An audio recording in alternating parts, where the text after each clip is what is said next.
as over hundreds of Tibetans all over the world have been infected with the Wuhan-originated COVID-19, and unfortunately, some have even lost their lives. The Religion and Culture Department of Central Tibetan Administration have been organizing prayer service dedicated to all the Tibetans who are affected by this virus. For more details, I am joined by Dhondup Tsering from Religion and Culture Department of CTA. Dhondupla, it's lovely to have you here. Welcome to our show. Tashtile. Dhondupla, CTA's Religion and Cultural Department have announced calling for the families and for those who are suffering from COVID-19. Can you tell us more about the initiatives organized by the Religion and Culture Department of Central Tibetan Administration?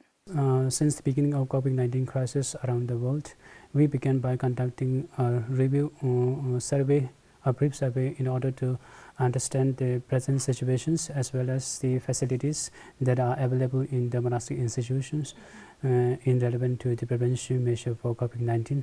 We also provided a special stipend for the monks and nuns who are at the age of above 60s, and also those who are not under the monastic discipline. And then we also invited Tibetan Buddhist scholars to give a virtual talk on the topic like keeping peace of mind during the crisis. And then there are many other activities which are related to the performing rituals, such as offering incense, recitations of prayer, and performing the prayer service in monasteries. So among them, one of the important activity that we initiated is, as you mentioned now, we have been organizing prayer services in 12 different monastery institutions in and around Dharamsala. So we started these prayer services since May 8 of this year. Each of these monastery hold a prayer for 1 week, and now we are on the phase of second round of prayer service at the moment. So you mean it circulates from one monastery to the other, and one monastery holds the prayer for a period of a week? Yeah, period for a week. And also these prayer service go on live on Tibettv every day, so that people can take part in it by staying at home. Okay. Now, speaking on the purpose, as you know that all the monastic institutions in India, Nepal and Bhutan are completely closed for the public entry due to COVID concern, but there are many Tibetan who want to perform the rituals and prayers for the disease and many other purposes. Therefore, the aim of these prayer services for those people who are in need of these ritual services, especially during this time. Dhondupla, I believe that prayers are held not just for the diseased or for those who have passed away due to COVID-19, but also for those people who are working as a frontliner, for example, like doctors, nurses, healthcare workers and all of that, so that the disease don't spread to them. Dhondupla, tell us how effective these prayers are. Of course, these prayers are also for the family members of the disease and also the frontline workers who are working for the prevention of disease. From Buddhist point of view, we generally believe that these prayers are very effective in prevention of disease. And in our Tibetan history of religion, they are prayers that we believe proved to be very effective in the containing disease. So during this time of crisis, these prayers are not only offered for the disease, but also for the protection of all sentient beings, especially frontline workers. I even heard that the department has been distributing incense to the people and have asked the people to burn the incense every Wednesday mornings at 7 a.m. Can you tell us the purpose and the reason behind burning the incense on a particular day, that is on Wednesday, and on a particular time, that is 7 a.m.? What is the main reason behind this? Generally, we believe that the ritual of offering incense hold a significant role in terms of purifying the air around us. And also, these Tibetan traditional incense contain a variety of rare herbs and medicinal plant that not only helps to produce aroma, but also assists in keeping calm mind and reducing the stress and anxiety. So as per instructions from this state oracle, we requested the Tibetan monastic institutions in India, Nepal, Bhutan, and the Tibetan community across the world to perform these two prayers, offering incense, incense, that is Nasang Lachamwemo and Revu Sangche. And both of these two prayers are said to be very effective in prevention of disease.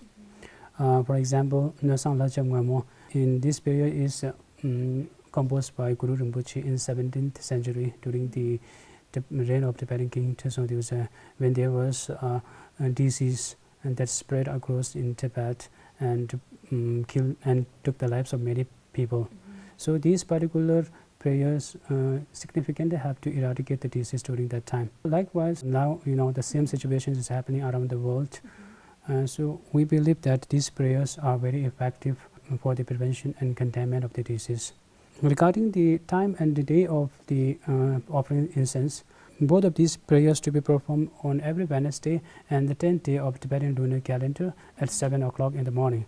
Wednesday is Lhasa of His Holiness the Dalai Lama. Sometimes we translate it as the sole day of His Holiness.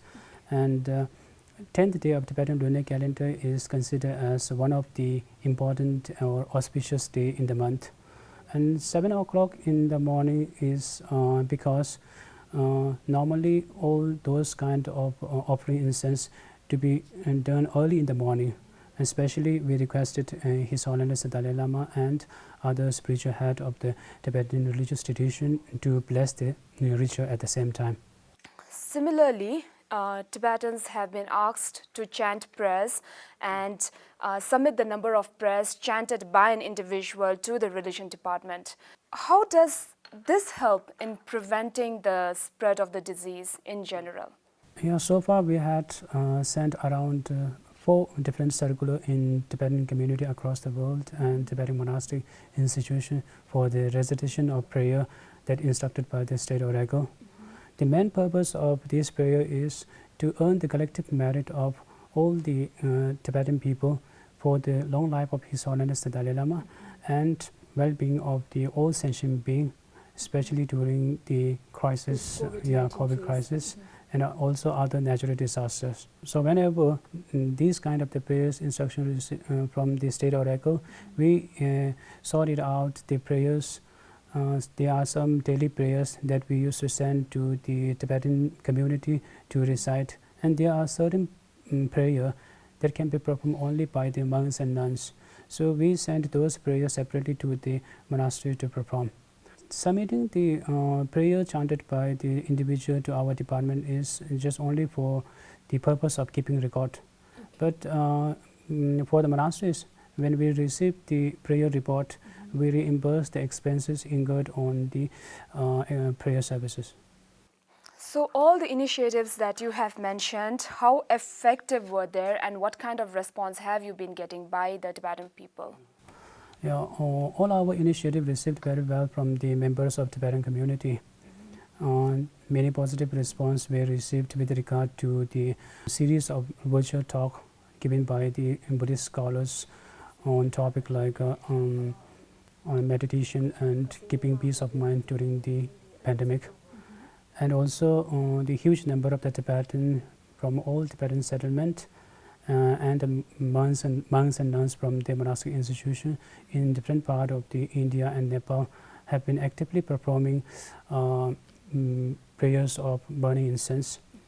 And with regard to the prayer service, we also continue to receive the number of names for prayer, and also thousands of the Tibetan take part in the prayer service live in Tibettv Facebook even today. Dhondup, I think it's a really good initiative taken by the religion department in terms of offering prayers for those who are suffering from COVID-19 and for those who have passed away. I know family members who have trouble, like conducting prayers because they cannot go to the monasteries. All the monasteries are closed due to the lockdown. Because of the religion department and their collaboration with Tibettv, like they can even see the rituals and the prayers being performed. Thank you so much, Dhondup, for speaking to Tibettv. Thank you. Thank you so much for watching, and see you in the next episode of In Conversation with Tibettv.